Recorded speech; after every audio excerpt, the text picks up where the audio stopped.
tardes a todos. Les damos, señores, como siempre, la más cordial bienvenida a su programa con la doctora Controversia. Somos controversia, salud, humor, deportes, política, debates y muchísimas cosas más. Bueno, señores, viernes, y este cuerpo tropical bastante que lo sabe. Bueno, señores, vamos a compartir la frase correspondiente a este viernes. Los líderes no dan órdenes, se ensucian las manos y te muestran cómo se hace. Qué verdad tan grande, Dios mío. Dios mío.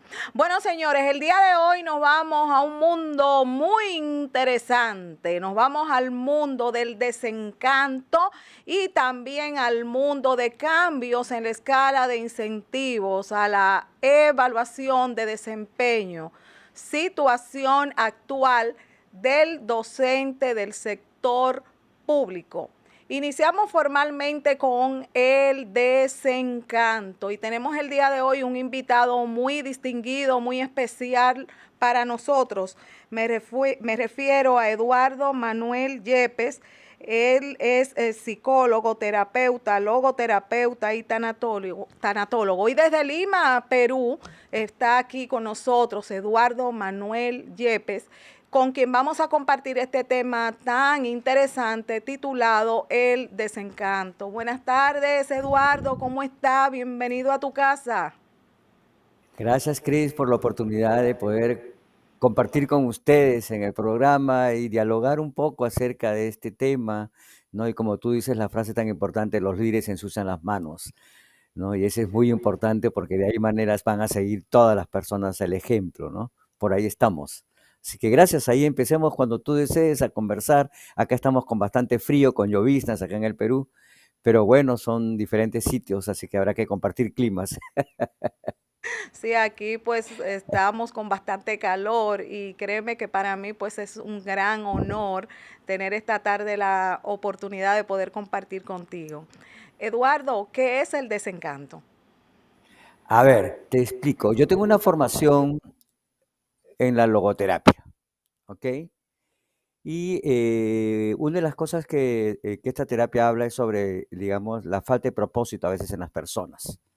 Entonces, el desencanto que vivimos hoy en día, yo lo estoy sacando mucho, lo escribí también en uno de mis libros que lo tengo acá presente, por ejemplo, Cómo ser feliz en tiempos de desencanto, porque justamente planteamos que hoy en día todo lo tenemos rápido, lo tenemos todo al alcance, ¿verdad? Y entonces hay muchas personas que están viviendo una vida en la cual no encuentran un propósito. Entonces buscan lo inmediato y de repente se ven desencantados porque no consiguen lo que quieren. Entonces, y están viviendo este vacío que los lleva a alinearse, a enajenarse, a depresiones, ansiedades, ¿no? Y lo estamos replicando también en los niños, porque de alguna manera también los niños está siendo el reflejo de una sociedad en que no soporta la frustración o el tiempo de espera, como son las generaciones mías, que por ejemplo yo teníamos, como lo dice también Alejandro Barbieri, un uruguayo muy conocido también, y que él hablaba y decía, ¿no? Cuando tú querías un regalo, le decían, pídele a Papá Noel, ¿no? Y teníamos que esperar todo ese tiempo hasta diciembre para ver el regalo que te traía, entonces, sin medicación y sin nada. Entonces, pero ahora no, ahora tú dices, quiero algo, no, lo quiero ahorita. Y hace poco yo venía en un transporte público y el niño había un niñito de creo de 3 o 4 años muy hablador, hablaba muy claro, y la confrontaba a la madre, ¿no? Y de repente la madre le dice, bueno, pero no vamos a poder ir por tal cosa. Y la madre le dice, el niño comenzó a llorar, pero ¿cómo puede ser posible? Y como que, digamos, la cuestionaba. Entonces yo decía, Dios mío, si no estamos enseñando a espera, entonces vivimos desencantados porque no tengo lo que yo quiero ya, ¿no? Y es por ahí un poco lo que estamos apuntando a esta conversación. Entonces, ¿cuáles son las causas del desencanto? Yo creo que la primera es no tener un propósito claro de lo que tú quieres. O sea, es decir, saber para qué estamos acá, ¿no? Encontrar ese significado en tu vida. Entonces, yo ando probando cosas, pero no me satisface lo que voy probando y termino yo desencantado, como se dice, ¿no? Entonces, en ese desencantado, pues agarro cualquier cosa para llenar tapar ese vacío y como hemos visto, ¿no? Princesas por ejemplo, reinas de la belleza que mostraban un rostro de felicidad, alegría y de repente tenían una depresión oculta y terminaban, ¿se acuerdan de este caso de esta reina, no sé si fue de Miss Mundo, no me acuerdo, en la que mostraba una sonrisa, feliz de la vida y todo el mundo, qué linda, quiero ser como ella, pero detrás de ella habían dado una procesión de vida insatisfecha, de vida no encontrada con algo para poder decirse estoy contenta conmigo mismo, y estas cosas que iba arrastrando y terminó pues, ¿no? En la fatal desenlace que todos lo saben. De pareja que No, vemos. no te escuché al principio. ¿Qué ocurre en el caso específico de las relaciones de parejas, donde vemos tan común que uno se desencante del novio, del esposo, etcétera? ¿Qué ocurre ahí específicamente? A ver, eso es muy interesante tu pregunta, fíjate. Hace mucho tiempo estuve en un taller, ¿no? Y de una terapeuta que estaban haciendo talleres y nos preguntó, ¿no? ¿Con qué cuento has crecido? ¿No? Entonces, con el Cenicienta, con La Bella y la Bestia, entonces había una chica, bueno, yo me gustó mucho La Bella y la Bestia, entonces le decía, ¿con cuántas bestias nos vamos encontrando en la vida? Entonces, a veces miramos que pensamos que todos somos príncipes y princesas y nos olvidamos que somos humanos y que tenemos virtudes y defectos. Entonces, idealizamos mucho a la persona y ¿qué sucede? Nos vamos de frente a lo que, por ejemplo, nos podemos pasar de frente a lo que yo siempre le digo a mis estudiantes, tengamos cuidado porque tener relaciones sexuales hace que te nuble lo que es lo demás. José Carlos Cautemo en su libro Juventud en Éxtasis habla, ¿no? No olvidemos los procesos de conocernos. Entonces quemamos etapas, entonces cuando vamos a tener relaciones y después vamos juntos a vivir, encontramos que no nos conocíamos y que tú tienes tales defectos, yo tengo los otros y empiezan las discusiones, empiezan los pleitos y hoy en día vemos muchos departamentos que son departamentos de proyección social que son chiquitos, entonces, son 60, 40 metros cuadrados, ¿no? Entonces todo está pegadito. Entonces llega un momento que no sabía que a él no le gusta este orden, no le gusta lo otro, a mí tampoco le gusta aquello, y empiezan los desencantos, empiezan los conflictos y las parejas terminan separándose. Y más si aún encima hay niños de por medio, son las criaturas que se quedan desoladas, porque de alguna manera vieron que el modelo que tenían ellos como padres perfectos no existe. ¿Qué ocurre en el caso del desencanto en las diferentes etapas de la vida, niñez, adultez, Ujú. tercera edad? Háblame sobre esto, Eduardo. A ver, nosotros tenemos varios periodos, ¿verdad? La niñez, que es el momento en el cual descubrimos el mundo. Vamos avanzando, vamos conectándonos con otras personas. El primer desencanto, por ejemplo, yo siento, es cuando el niño deja el hogar para entrar a la inicial. Acá en el Perú hay se llama inicial a niños de 3 a 5 años. Entonces tiene que desapegarse de su familia para entrar a un mundo en que ellos no conocían. Entonces ahí viene el primer desencanto de que piensan de que todos les van a dar como le daban en casa, que él es el que tiene derecho a todo, entonces se va a encontrar que hay otros niños como él que también quieren lo mismo. Y ahí empieza el proceso, ¿no? Ok. Luego viene la primaria, ya que ya se adaptó, de 6 años más o menos hasta los 9 años, en lo cual van aprendiendo una serie de actividades, cursos, todo, y van conociéndose cada vez más un poco más acerca de cómo vamos. Entonces van a empezar a ver que comienzan a darse cuenta que no soy como era el otro, ni tan bonito, ni tan lindo, ni tan alto, ni tan bajo, y estos clichés que van poniéndose entre ellos mismos, va haciendo que tú te vas desencantando de tu figura que tienes, te avergüences de tu color, de tu forma, de tu tamaño, ¿no? Y varias cosas más. Esto se va a agudizar más en la etapa de la adolescencia, que es en la etapa de la emancipación. Esa etapa en la cual ya quiero saber nada de mis padres, quiero ser yo mismo, quiero a enfrentar el mundo y lo que quiero es encajar. Y el problema está que para encajar tienes que satisfacer al grupo que te está pidiendo que entres. Entonces, si yo no cumplo con los criterios de esos grupos, me quedo aislado, me quedo frustrado y ando con esos vacíos. Más aún, imagínate una persona que tenga alguna discapacidad que no lo va a hacer como competitivo. Entonces, en esta etapa de la emancipación, que es la adolescencia, la pubertad y la adolescencia, hasta antes de llegar a la juventud, es una etapa muy complicada para muchos chicos, porque hay muchas emociones que juegan ahí, muchos sentimientos, muchas cosas encontradas, muchos complejos que se van dando y se va desencantando, entonces va frustrándose en ese trayecto. Si no recibe un apoyo, una ayuda, se va a frustrar. Cuando llega la juventud, que es la etapa en la que va a consolidarse ya para ser adulto, empieza justamente a cosechar todo lo que dejó. El psicólogo Adler, hace muchos siglos, un siglo atrás más o menos, él hablaba la teoría de la compensación. O sea, tendemos a compensar lo que teníamos el vacío. Yo fui maltratado, ahora yo voy a maltratar. Yo fui esto, voy a hacer. No es una regla general, pero puede darse los condicionamientos como un resorte que está aguantado y que va a explotar cuando voy entrando a ciertas edades, ya a partir de los 19, 20, 21, 23, voy a trabajar y comienzo a maltratar a mis empleados, a hacer cosas así cuando hablamos del líder, ¿no? Voy a ser un líder y que voy a imponer, voy a hacer esto porque tengo algo arrastrando que por ahí. Luego llego ya a la adultez y comienzo a buscar otras cosas más, pero si no, digamos, sanado mi mundo interior, voy a seguir replicando estos desencantos en mi vida. Y cuando lleguemos a esta etapa última, que es la etapa que estamos muchos nosotros acá, que tengo yo 69 años, entonces la etapa esta es que la etapa que vas a dejar la trascendencia a tu vida, ¿qué dejas? ¿No? Por eso hay mucha gente que tiene, a veces mi edad está pensando que no quiero envejecer, tengo miedo de envejecer, quiero seguir estirándome, quiero ponerme por acá, por allá, porque quiero seguir joven, y no acepto mi historia, que somos viajeros en tránsito, que tenemos una historia acá en el mundo un tiempo determinado y que la idea es que descubramos para qué nos dieron estas habilidades la vida y para qué tenemos que descubrir el propósito, para qué existí, para qué vine acá. Y esa es la idea cuando dice, wow, me voy tranquilo porque dejé algo importante. Tengo estas habilidades que me dio, las encontré y eran para esto, a través de mi trabajo, a través de mi vocación, a través de lo que vaya a realizar.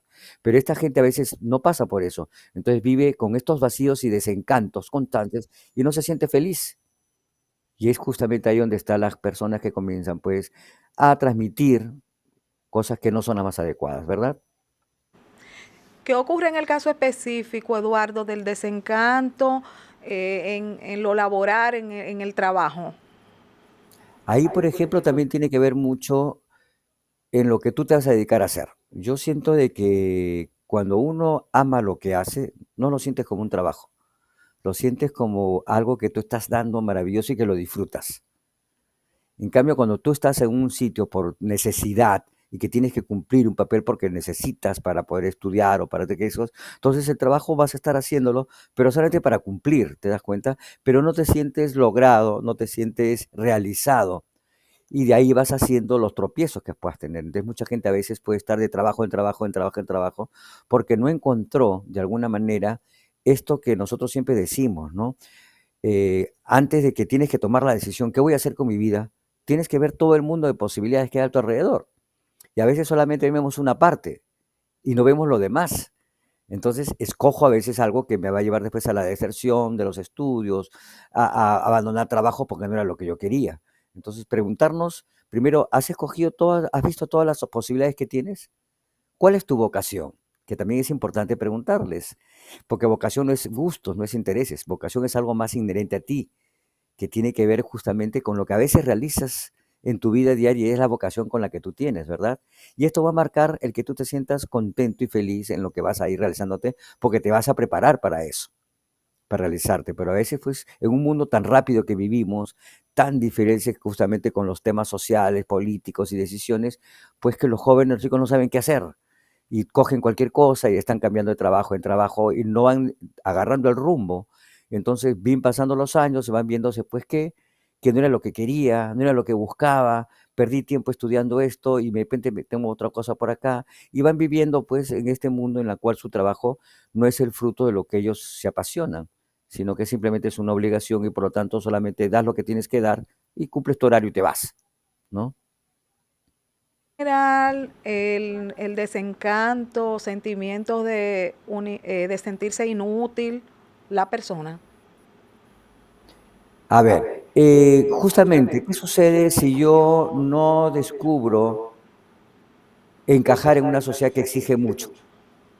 ¿No? Ahí ahora la sociedad está, por ejemplo, yo veo los jóvenes estudian 5 años, 6, 7, y cuando van a buscar un puesto de trabajo le dicen, tiene que tener 6 años de experiencia o 7 años de experiencia. Entonces, ¿dónde voy a encontrar si no he tenido la posibilidad para poder trabajar? ¿Y qué sucede ahí? Me frustro, me siento que no tengo, no soy útil, porque la sociedad me marcó acá, me está exigiendo otras cosas que yo no pude. Entonces, ¿qué hago yo? Tengo que comenzar a buscar lo que sea para ganar experiencia. Y es ahí donde justamente siento esta inutilidad en algunas cosas, porque la sociedad hoy actual, esta sociedad que vivimos, es una sociedad que nos está poniendo perfiles de muchas cosas que mucha gente no puede encajar, no puede obtener, estos TikTokers, esta gente que hace pues un programa de este tipo, lo que vemos a diario ahora, ¿no? Y entonces dimos, uy, pero yo no tengo esta imagen, no tengo este perfil, no tengo esto, no puedo encajar aquello y comienzo a sentirme frustrado y me veo que no tengo me vuelvo, como dices tú la palabra, Chris, ¿no? Inútil para poder hacer algo. Ahora, aparte también, que mucho creo yo tiene que ver mucho con la forma como estamos educando a los hijos. Hoy en día se habla mucho de padres de algodón, ¿cómo es padres frágiles, niños de algodón? Es decir, estamos permitiendo todo al niño, darle todo, y no le generamos un poquito de frustración para que se den cuenta que la vida no es tan fácil, que la vida no es tan complicada. La vida te va a dar muchas cosas. Por ejemplo, ayer yo estaba haciendo una clase con los chicos, estudiantes de la universidad, y les dije, vamos a hacer un ejercicio, les digo. Comiencen a caminar por el salón y comiencen a mirarse, ¿no? Y a veces les cuesta tener contacto visual. Bueno, voy a ir caminando y después les digo, voy a sonar un silbato y apenas no suene, se van a tirar al suelo, se van a caer al suelo. Y suena el silbato y todos, ¡brum!, tirados en el suelo. Cierren los ojos y experimenten que la vida te golpeó y te tumbó. ¿Listo? Están ahí unos segundos. Muy bien, ahora voy a sonar el silbato nuevamente y se van a poner de pie, pero sin usar sus manos ni sus brazos. No me engañen, a ver, los voy a ver. Entonces, algunos lo hacen rápido, otros les cuesta. Digo, ¿qué aprendemos con esto? Que tenemos que mirar el vaso lleno, el medio vaso lleno. ¿Ok? La vida nos va a poner, pero si no nos preparamos para los golpes que la vida nos va a dar, me voy a frustrar, me voy a poner inútil y voy a comenzar a escapar. Entonces, si yo a un niño no le enseño, si por ejemplo se cae, pero veo que no se hizo daño, entonces yo le digo, párate, es que no puedo, párate, si puedes pararte. Si yo le hago eso, al niño lo voy a comenzar a hacer inútil, porque el niño va a comenzar a depender mucho del adulto y no va a desarrollar sus posibilidades y cualidades que tiene. Y la vida no va a atender con eso, la vida nos va a cuestionar a través de las cosas que nos pone. Y entonces tenemos que enseñar a los hijos a prepararlos a un mundo en que de repente le va a poner los paralelos para que encuentres, a ver, yo te traje acá con tales virtudes, utilízalas. Y si no aprendes la lección, lo siento. Es igual lo que hacen los animales.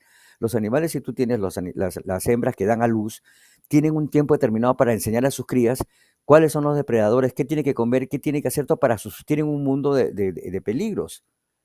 Si no le enseña eso, ese animal es presa rápido y su misión es esa. Y vemos ahora cómo, por ejemplo, una preocupación que yo tengo es enorme, que ya los jóvenes no quieren tener familia, no quieren tener padres, están postergando la maternidad o la paternidad para primero desarrollarse ellos, sentirse y prósperos. Mira lo que sucede en Europa ahorita, ¿no? Los jóvenes recién quieren ser padres a partir de los 30 años o 40 años, ¿no? Van a ser padres abuelos prácticamente, ya juntos. Entonces, ¿qué estos chicos que van a poder gozar de sus padres? Porque la familia se creó justamente para poder garantizar la perpetuidad de la especie humana y preparar a esos chicos para una sociedad que es exigente, una sociedad que te puede poner los frenos, los límites, te puede recompensar, te puede mostrar cosas que no son. Entonces, si yo no preparo a las personas a poder enfrentar estos mundos, estoy haciendo gente que está yendo en la vida sin saber qué hacer y se frustra ante cualquier cosa que le puedan decir. Y quiero deshacerme, me quiero ir de acá porque me gritaron, porque hicieron tal cosa, porque esto. ¿Qué pasa con estas personas? Al final, ¿cómo termina? Este desencanto nos lleva a la depresión, a la ansiedad, al estrés, a la angustia, que son muchos los trastornos que se están viendo en común en toda Latinoamérica, ¿no? En muchos países. Se deprimen por cualquier cosita. La chica me dijo no, ay, ya me quiero hacer tal cosa. Y entonces, pero no, pues habrá otras chicas más, qué sé yo. Pero la cosa es que no estamos soportando la frustración. El desencanto. No te entendí porque se escuchó tu... ¿Cómo manejar el desencanto? Ya, muy buena pregunta. Mira, no hay una fórmula, porque no es la pastillita que pueda darse aquí esta que haceré, porque sería muy irresponsable de mi parte, ¿no? Pero creo yo que lo importante es primero que tú te hagas, como si nosotros decimos acá, ¿no? Un examen propio, como si fuera un FODA, ¿no? Esas fortalezas, debilidades, oportunidades, menos, o sea, personal, ¿no? Dice, muy bien, ¿para qué yo estoy acá? ¿Para qué vine? Si yo no encuentro un significado de para qué vine, entonces ahí voy a tener las frustraciones, porque si sigo preguntándome por qué me pasó esto, por qué tengo aquello, no voy a encontrar respuestas. Pero si digo yo, ¿para qué tuve que vivir todo esto? Entonces voy a ver cuáles son mis fortalezas que tengo. Ajá, yo tengo esta fortaleza, esta cualidad, esto, perfecto, muy bien. ¿Qué es lo que me gusta hacer más? ¿Qué es lo que puedo hacer? Y por ahí comenzar a alimentarte de las cosas que tienes. Muy bien, tengo debilidades también, lógico, porque no soy un ser perfecto, si no, no existiríamos acá. Entonces, muy bien, estas debilidades que tengo, ¿cuánto me puede afectar mis sueños que yo tenga, a dónde quiero llegar, mi visión de lo que yo tenga? Entonces voy a comenzar a mirar, a ver, ¿qué me ofrece las oportunidades de afuera? ¿Qué oportunidades tengo? Mi familia que me puede apoyar, tengo un grupo de soporte, tengo de repente un buen trabajo, tengo estas posibilidades de mi país que me está ofreciendo estas cosas. ¿Qué amenazas tengo? Ah, bueno, la delincuencia o las cosas que puedan pasar. ¿Cuál de estas amenazas yo las puedo convertir en una oportunidad para yo ir creciendo? Entonces, el desencanto va a estar, por momentos se va a poder presentar porque lógico, la cosa no va tan en función de lo que yo quiero, o sea, lo que yo deseo, porque vamos a tener que esperar el momento determinado. Yo siempre lo digo, ¿no? Nosotros vamos a vivir un mundo en que nos están engañando diciendo todo es fácil de tener rápido, pero la felicidad no es justamente cuando yo tengo las cosas y las consigo, porque hay gente que llega a conseguir las cosas y sigue desencantada, ¿no? Entonces la idea es disfrutar el momento que tú estás viviendo, cada día uno por uno, ¿ok? Entonces yo para enfrentar, si estoy desencantado me tengo que preguntar, ¿por qué estoy desencantado? ¿Qué pasa conmigo? ¿Qué estoy buscando? ¿Dónde estoy mirando que no es lo correcto? De repente estoy equivocado y mirando en un sitio que no es el adecuado. Entonces me voy por ahí y me voy a equivocar. Entonces tengo que aprender primero a aprender a elegir. Y no nos enseñan a elegir, ¿te das cuenta? Te tengo que aprender a elegir. Y si no me enseñan a elegir me voy a equivocar. Y eso va a tomar de alguna manera contra mí los costos que van a significar el tiempo perdido, la frustración ante las cosas que no logré, y ahí por eso me voy a deprimir y todo lo que sucede, ¿no? Hay personas que a pesar de conseguir lo que se proponen, siguen sintiéndose vacíos, con grandes vacíos existenciales y desencantados. Ujú. Sí, eso yo creo que tú lo mismo lo has dicho, ¿no? A veces consigo las cosas, pero no es lo que, pero yo sí en el fondo digo, ¿es lo que tú querías? Porque si sigo yo con estos vacíos existenciales, porque ya habíamos visto con lo que Víctor Frankl nos decía a nosotros en la logoterapia, para los que nos escuchan, él vivió el campo de concentración, vivió muchas cosas. Entonces él encontró y decía, muy bien, si yo no encuentro las razones para qué estoy acá y cuál es mi finalidad en este mundo, puedo hacer cosas, encontrar muchas cosas, pero no voy a ser feliz con lo que estoy encontrando. Y voy a vivir siempre con este vacío, esta sensación de que esto no es lo que yo estoy buscando, esto no es lo que estoy haciendo, algo falta en mí para completar y sentirme pleno. Este ser, ¿no? Llamado al ser que tenemos que ser, como se dice entre comillas. Entonces, es complicado, ¿no? Porque, digamos, no es fácil el lenguaje esto de la logoterapia, pero si nosotros ponemos a pensar en la gente del sentido común, la gente de a diario, a veces está como un robot automática, sale, pum, se repite todo, y tú le preguntas, a ver, terminó las 8 horas de trabajo, llegaste a tu casa, ¿cuál fue el aprendizaje que has tenido de este día que has sacado? ¿Para qué te sirvió en tu vida? Y de repente ni idea tiene, porque estuvo tan en automático que no se dio cuenta en lo que hacía era ya como un pum, pum, pum, pum, nada más hacía las cosas. Entonces, si van pasando el tiempo esto, yo voy viendo de que sí, logré mi carro, logré esto, tengo casa, pero por dentro, y ahora tengo esto, pero miren ustedes, este cantante Michael Jackson, todo tenía, sin embargo, no estaba contento con su color. Se fue Estaba. cambiando para ser blanco y te das cuenta, y al final, ¿qué pasó con él? Entonces, a veces confundimos todos los materiales, las cosas que nos venden hoy en día, con sentir realizados. Y realización es no solamente es tener lo material, sino es también tú sentirse como persona contento contigo mismo, con lo que tienes, con lo que haces y con las virtudes que te dieron para justamente dejar un legado.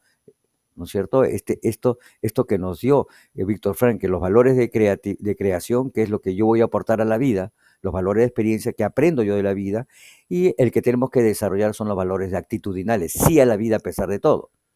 Entonces, ¿cómo digo yo respondo a la vida ante ese sí? ¿No? Entonces, eso es lo que tenemos que de ayudar a las personas a que encuentren que la felicidad no está en función de lo que tú tienes, sino que disfrutar el día a día y el camino que tú tienes. Puedes abrir los ojos y puedes ver, agradécelo. Puedes caminar, agradécelo. Puedes comer, agradécelo. Puedes respirar, es lo maravilloso. Estamos yéndonos a un mundo tan abstracto que para sentirme logrado tengo que tener pues, el Oscar. Y no vas a tener el Oscar así nomás, pues, ¿no? Aparte de sentirnos inútiles por el hecho del desencanto, ¿qué tipo de sentimientos, emociones puede eh, una persona vivir cuando está desencantada?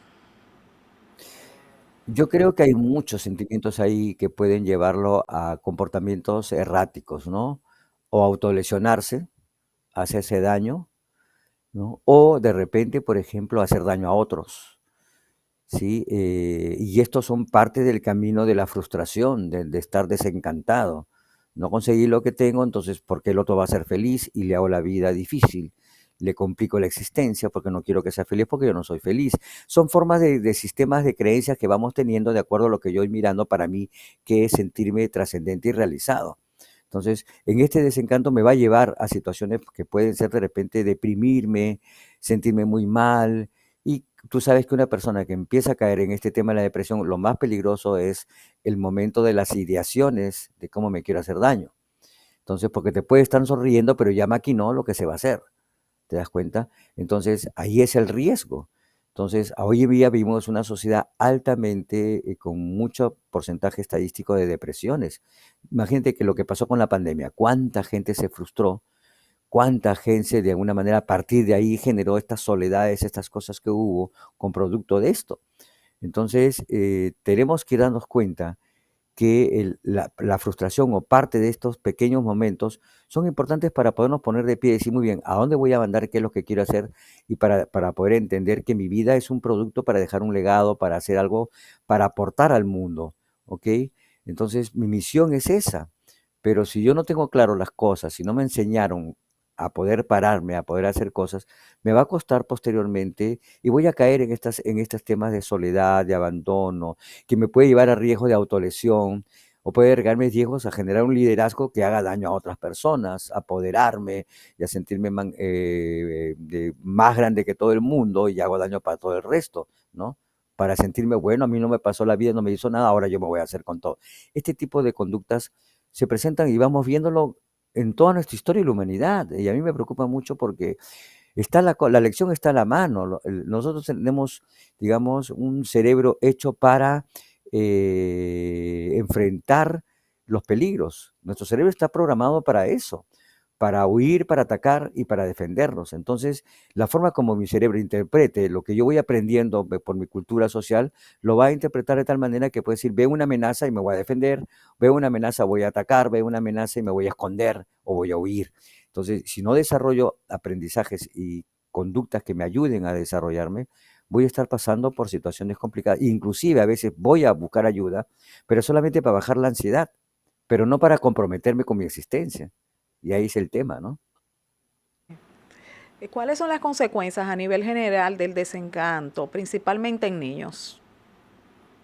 En niños, por ejemplo, el desencanto los lleva a aislarse, a sentirse muy tristes porque no consiguieron lo que querían, a compararse mucho, y algunos se vuelven, por ejemplo, de repente hasta violentos, agresivos, ¿no? Porque lógico, no encontraron lo que tienen. Hoy en día, por ejemplo, vemos muchos niños que conversan entre ellos y dicen, no, mi papá me llevó a tal sitio, mi mamá me llevó a tal otro, y él no tiene papás, o él solamente vive con la mamá, el papá nunca lo ve. Esa frustración lo va a llevar a un resentimiento, a una rabia contenida, que en algún momento va a tener que salir, golpeando a alguien, empujando a alguien, y si tiene poder y si tiene forma con textura más gruesa, va a hacer alguna cosa. Lo que vemos el famoso bullying, el daño que se dan en las escuelas, puede ser mucho de producto de niños que de alguna manera su crianza no fue la mejor, a pesar de que tenían los padres ahí, pero era una familia tóxica, que discutían, peleaban. Yo siempre he dicho, o sea, educamos con el ejemplo, amamos con el ejemplo. Yo no amo diciendo te quiero y te adoro mucho, pero si el resto de las horas yo te trato mal, eso no es amar. Yo te digo, te voy a cuidar todo, pero nunca te cuido, te dejo solo todo el tiempo. Entonces, nosotros tenemos que educar con el ejemplo. No hay que mentir, toca la puerta, dile que no estoy. Entonces, ese tipo de incoherencias el niño va a ver más cómo mi papá trata a mi mamá, cómo mi mamá trata a mi papá. Y entonces digo, ese es el ejemplo que tengo. Por supuesto que hay niños que no siguen esto, y a veces, a pesar de tener un hogar muy complicado, muy difícil, son todo lo opuesto, ¿no? Dice, ¿qué pasó ahí? Creo que ahí hay un experimento muy bueno que se hizo hace muchos años, que tiene el libro del el efecto Lucifer. Hay un libro de un autor, es un americano que hizo un experimento en Estados Unidos, en Stanford, de ver qué pasa con la gente buena que se convierte en mala, ¿no? Y él hizo un ensayo de, digamos, puso una publicidad, necesitamos jóvenes que quieren ganar tanta plata para hacer un experimento.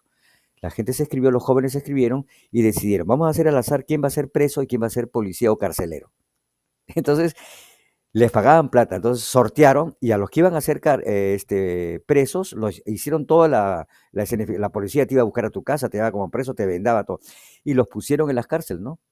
Y este era el psicólogo, decía, yo voy a mirar de acá, que esto, que lo otro. Y llegó un momento en que los que eran los cuidadores de ahí, como si fueran entre comillas los carceleros, pensaron que esas personas ya no eran experimentos, eran realmente unos delincuentes, unos asesinos, y los comenzaron a tratar muy mal. Hay un momento que cuando hubo una reunión de especialistas le dijeron a él, ¿cómo se te ocurrió hacer este experimento?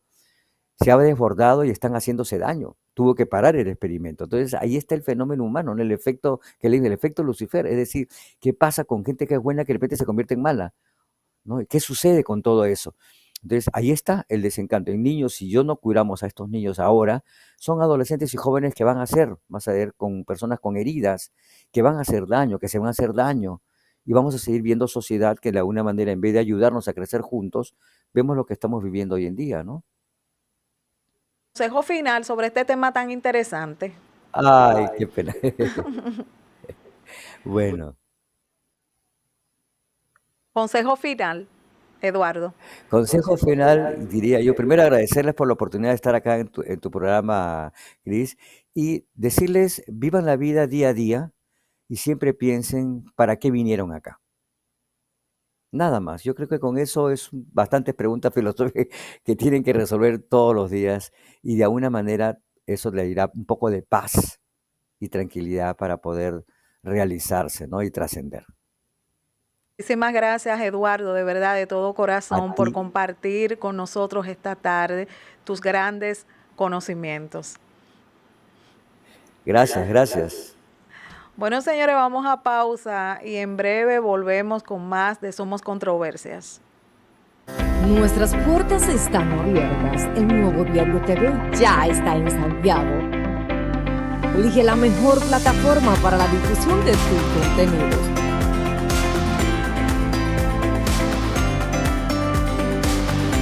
Comunícate con nosotros al 809-583-1578. El nuevo diario, las cosas como son.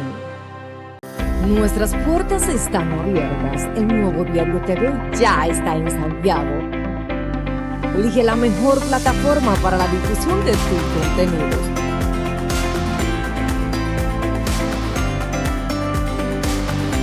Comunícate con nosotros al 809-583-1578. El nuevo diario, las cosas como son.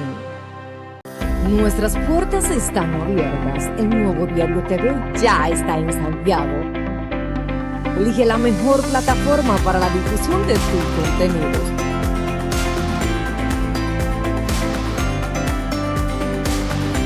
Comunícate con nosotros al 809-583-1578.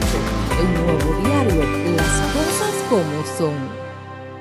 Nuestras puertas están abiertas. El nuevo Diario TV ya está en Santiago. Elige la mejor plataforma para la difusión de tus contenidos.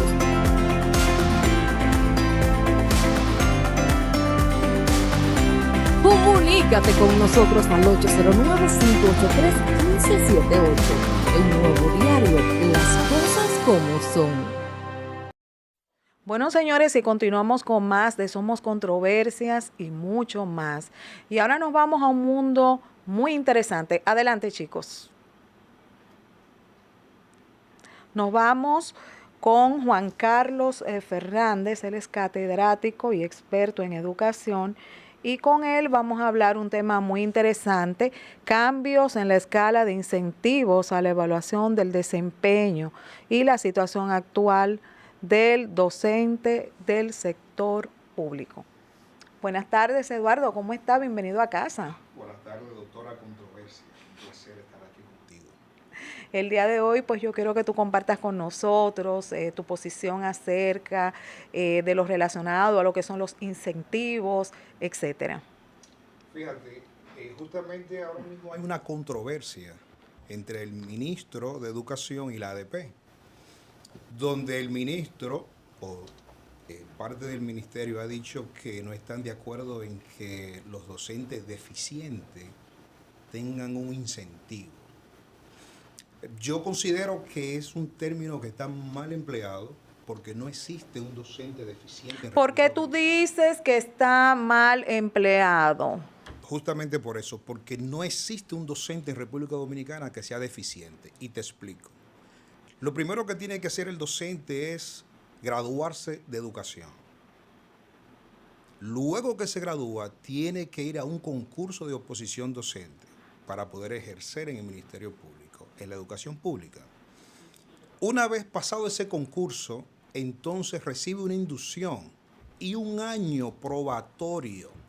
Y luego que dura ese año en aula, entonces el mismo ministerio le hace una evaluación para fijarlo o no. Entonces, yo te pregunto, con ese proceso que debe hacer el docente, ¿puede ser deficiente? Es imposible, porque ya tiene una formación desde el inicio. Entonces, yo me atrevo a decir que los mejores docentes del mundo están en República Dominicana. ¿Por qué usted dice que los mejores docentes del mundo están en RD? Te explico. Si lo comparamos con los docentes de otros países, que son los que siempre tienen el primer lugar en la prueba PISA, por ejemplo, la forma en que ellos educan no tienen más de 15 o 20 niños en un aula.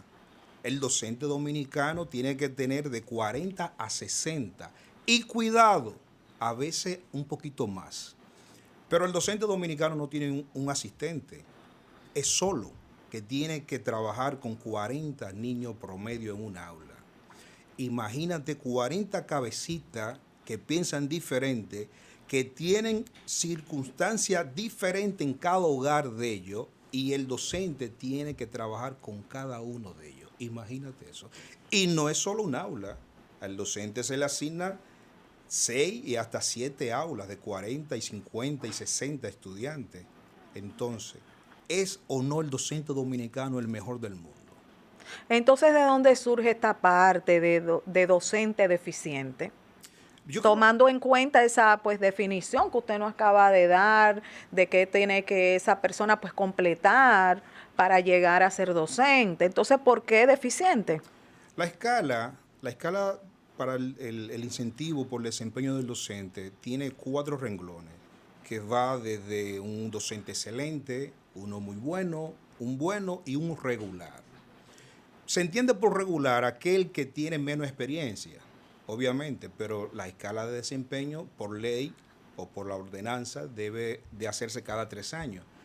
3 años es más que suficiente para que un docente obtenga la experiencia que requiere el sistema.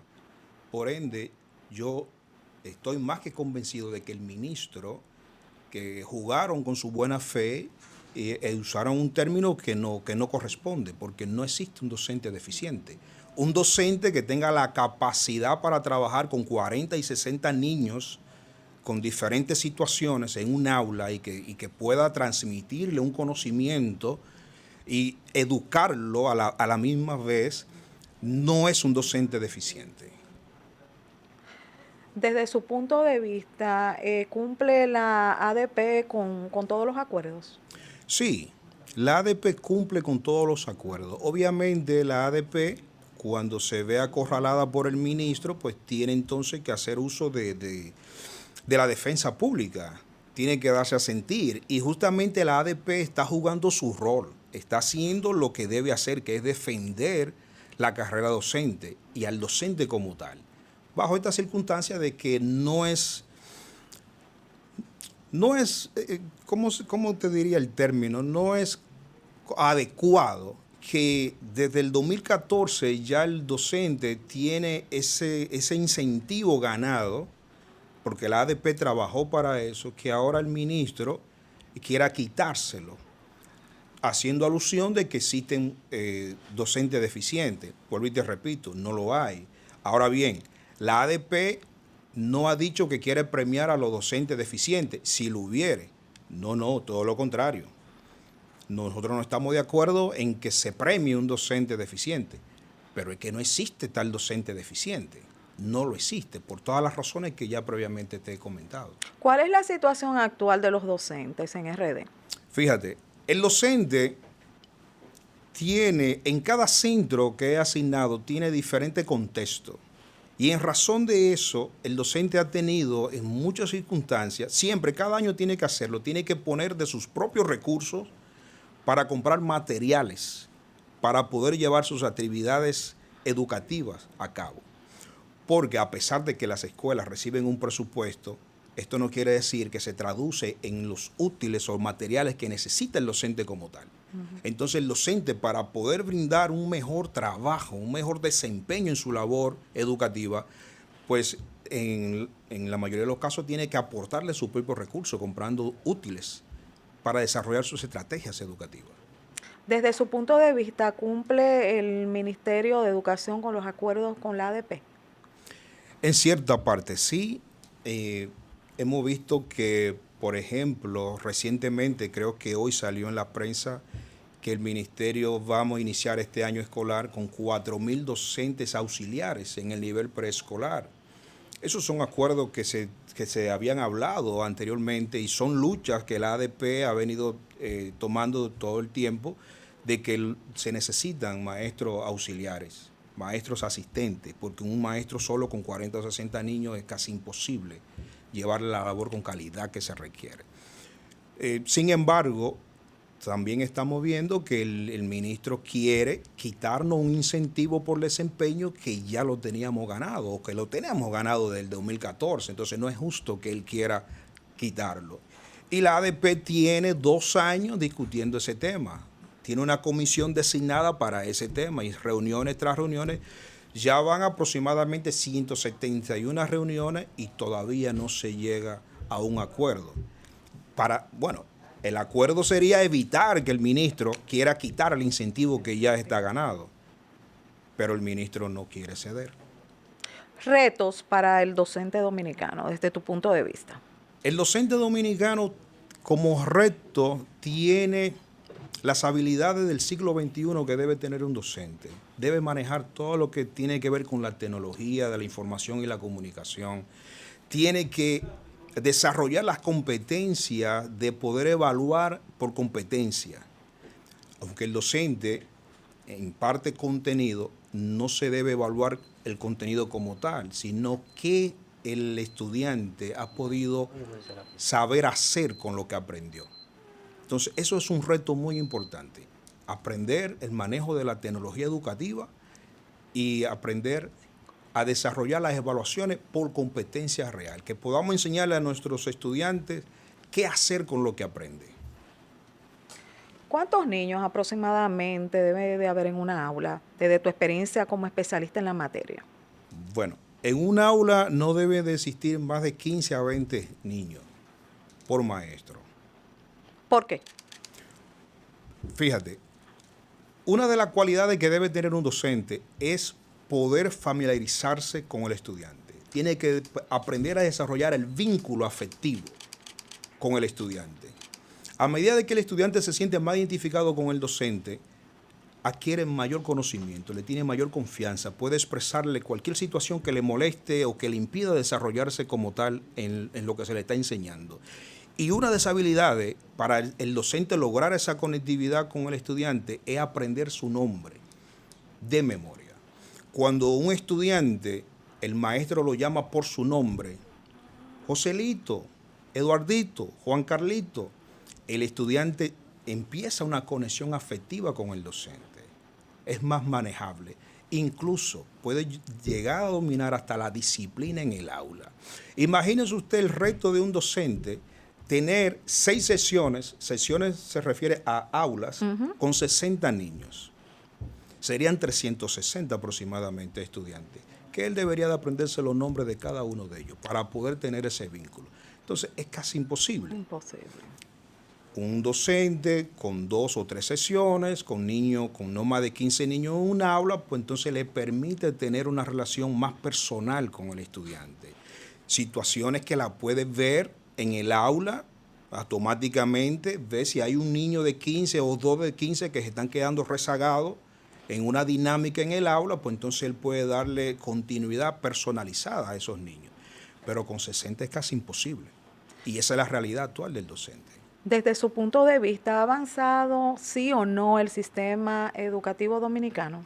Ha avanzado porque antes no teníamos una jornada extendida, ahora la tenemos, aunque todavía podemos decir que está en plan piloto porque hay muchas cosas que deben mejorarse, sobre todo el poder cumplir con todas las horas, los talleres que deben darse, esas clases extracurriculares que deben apoyar, parte de la alimentación que debe mejorarse, pero sí, en sentido general ha avanzado. Consejo final.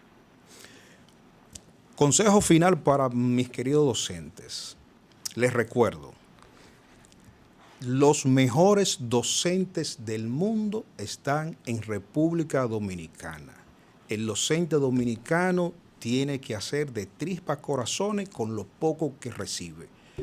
Y con una sobrepoblación estudiantil, hacemos lo mejor desde nuestro corazón. Sigamos trabajando por la calidad educativa. Muchísimas gracias de verdad de todo corazón por compartir con nosotros esta tarde sus grandes conocimientos sobre estos temas tan importantes relacionados a la educación. Gracias a usted. Bueno, señores, hemos llegado a esta parte pues final correspondiente a este viernes y queremos compartir con ustedes lo siguiente. Adelante. Quiero, por favor, que a todos nuestros seguidores sintonicen cada sábado a las 10 de la mañana, hora Atlanta, Georgia, el programa Sentido de Vida, un programa conducido por expertos. Te ayudamos a conocer mejor, reconocer tu potencial y aliviar tus heridas. Agradezco infinitamente al director del programa Sentido de Vida de Atlanta, Georgia, el señor Jaime Panilla, por tomarme en cuenta y a partir pues de este preciso momento formó una parte de lo que es la conducción y de verdad que me siento sumamente feliz por tener la oportunidad de poder compartir con tantos expertos en esta parte tan interesante en un mundo tan importante como es el mundo de la logoterapia. Así que ya ustedes saben, les exhortamos a todos a que sintonicen cada sábado a las 10 de la mañana, hora Atlanta, Georgia, programa Sentido de Vida, un programa conducido por expertos. También vamos a compartir con ustedes el programa Reductor de Violencia y Agresión, un camino a la felicidad. En este programa vas a aprender técnicas y herramientas para poderte ayudar en todo este mundo relacionado a la violencia, tanto a nivel personal, familiar, etcétera.